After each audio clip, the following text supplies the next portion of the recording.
Fate is an interesting phenomenon. A week ago, I had an impulsive urge to buy Cyberpunk for the Switch 2, which immediately triggered an addiction. Now, full disclosure, I have played the game in the past, but I would always drop it once something more important came up.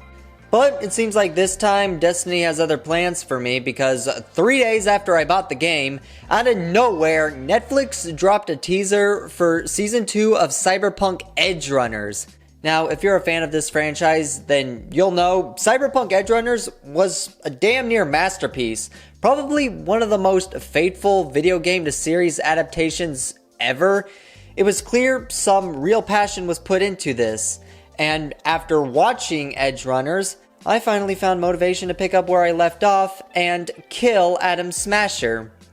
Repeatedly.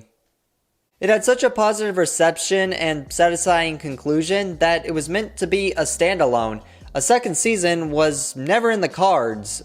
But now that it's been confirmed, a lot of questions come to mind. Can Edgerunners 2 live up to the original? Will there be an online mode in Cyberpunk 2? Why do people live in Night City? Adam Smasher lives there. Will Pan Am step on me if I ask her? And is Cyberpunk 2077 better than GTA 5? Now, I think the obvious right answer is a resounding no. Even if you only take into consideration GTA games that follow the modern open world formula, Cyberpunk hasn't even been around for a fourth of that time.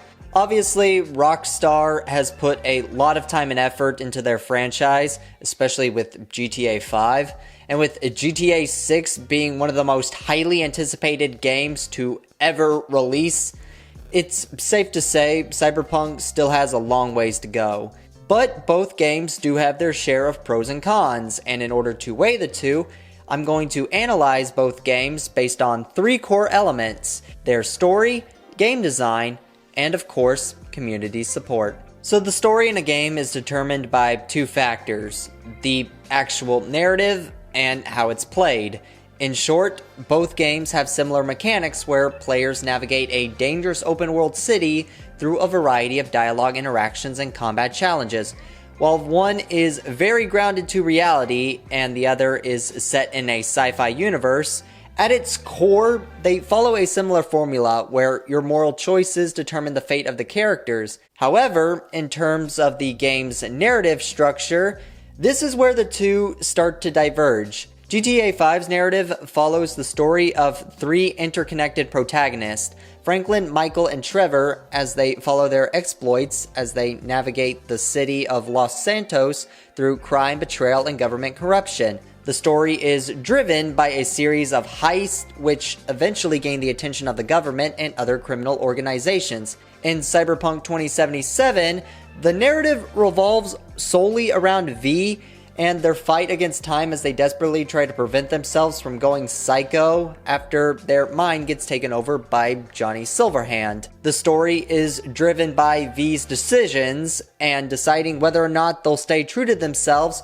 or fall into the madness that the world offers. GTA 5 has a multi-protagonist structure, which allows players to have a more nuanced experience of the game, while also providing a better understanding of the character's motivations. Compare this to Cyberpunk 2077, and outside the occasional flashback where you get to experience life as Johnny Silverhand through a series of cutscenes, the entire narrative is linked to the decisions of a single character.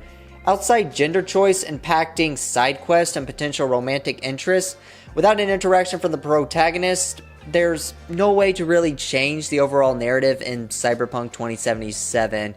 It'd be really cool to provide gameplay for certain plot points where you as the player get to experience life as other characters and have those decisions impact the options later in the game. Best example is Takamura. We don't get his motivation for why he's helping V until much later in the story through a series of dialogue. It'd be much better if we got to play as him and witness these events in real time to help create this intertwined plot where they both want to help each other out. But because we're limited to just playing as V, the story's going to continue on regardless if Takamura is present, which affects the quality of the narrative. Because of this, I gotta give the edge to GTA 5 in terms of narrative. While both games have a great story and unique structure, The way GTA 5 handles its narrative by having the decisions of 3 protagonists impact the overall story, as opposed to the single character decisions in Cyberpunk 2077, it just makes for a better gaming experience if you're somebody who's playing for the plot. Now, in order to properly compare the games in terms of design, we have to exclude any events presented in the main story and basically treat this as if we weren't playing with plot armor and analyze things on a surface level. For starters, both games take place in probably the most violent, crime-infested cities ever created. However, it's really no debate which city is safest, as you're basically comparing an exaggerated Los Angeles to a fucking dystopian hellscape. But realism doesn't guarantee the game to be entertaining, and more often than not, it's better to do the opposite, as video games are a way of providing people with an escape from reality. While both games are pretty even in terms of entertainment, there's a significant difference in terms of a visual appeal. Aforementioned, the city of Los Santos is just an exaggerated version of Los Angeles, just like how Vice City is an exaggeration of Miami. Because these games are based on real locations, there will always be some level of grounding. No matter how many pixels or textures you include, GTA's ability to stand out visually can only go as far as possible within reality. This also affects the quality of life, as characters within the world won't ever step into the realm of impossibility.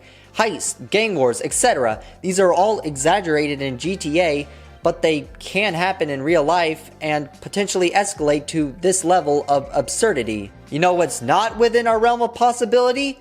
A fucking dystopian hellscape! If I want to experience GTA in real life, all I have to do is get in a car and floor it.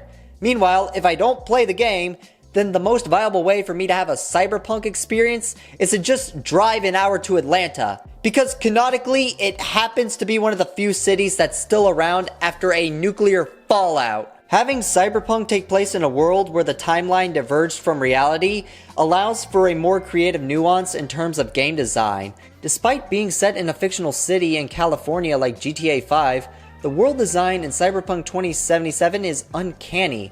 The infrastructure for Night City is not something you typically see IRL, especially in places like the US where there are laws against mixed-use housing, and rather than focusing on density and verticality, the vast usage of land is for residential development, like suburban neighborhoods. That's why when you traverse Night City, it more resembles places like Hong Kong or Tokyo rather than American cities.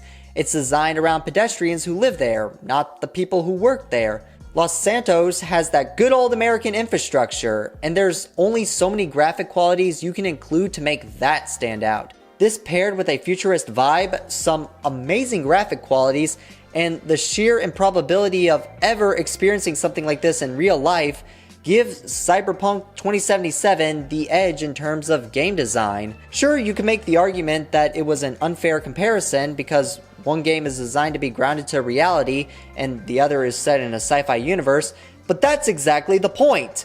Part of the reason why people play video games is to have an escape from reality and experience a world that seems impossible. There's so much to do in Cyberpunk 2077 that you never get bored of exploring this vast open world. It really feels alive, and that you're not alone despite being in a single-player game. It's a great world, and paired with this great art style is something I think a lot of gamers can appreciate. So our final category, and arguably the most important one, is game support. Because you could have made the best game to ever enter the cyberspace, but if it doesn't function nor have a community to back it, then what's the point? While Cyberpunk on average receives an update every 2 to 3 months, GTA 5 is still receiving regular updates on a weekly basis. The last major expansion for Cyberpunk 2077 was back in 2023 with the Phantom Liberty DLC. Meanwhile, although they've stopped producing DLCs for GTA 5, they still make regular updates for their online mode. Most recently, the Moneyfront update. Even though both games receive regular support and patch notes, I just don't think there's really an argument for which company is doing the best to support their game. They both have sequels in development, but Rockstar Games is still providing new updates to their online mode, and is making sure the base game still functions regularly, all while developing one of the most highly anticipated games ever. I'll still give both games credit for maintaining their fandom and making sure their games still work, but given everything else I mentioned, plus the fact Cyberpunk 2077 had a rough launch with numerous bugs and glitches, I have to give the dub to GTA 5. Overall though, while I firmly believe GTA is just a better franchise than Cyberpunk, that doesn't mean it's not a great game. In fact, for the first video game in the franchise, I think Cyberpunk 2077 did fairly well at captivating a new generation. Although both games are easy to compare, they are not meant to be competitors. Cyberpunk 2077 was always meant to stand on its own and not piggyback off GTA. Both games come with their own unique capabilities and qualities that helped create a surprisingly high fandom and provide an immersive experience for anyone who plays. You don't have to pick and choose whether or not you're a die-hard GTA or Cyberpunk fan. You can enjoy both games, because as time goes on, they should only get better. So yeah, I just wanted to talk about this because I haven't enjoyed revisiting a game like I have with Cyberpunk 2077, and I'll probably relapse again once the second Edgerunners anime comes out. I like how there's still plenty of content to enjoy, and at the very least, it should keep me entertained until GTA 6 releases. I just wanted to talk about this, and that's really about it. So...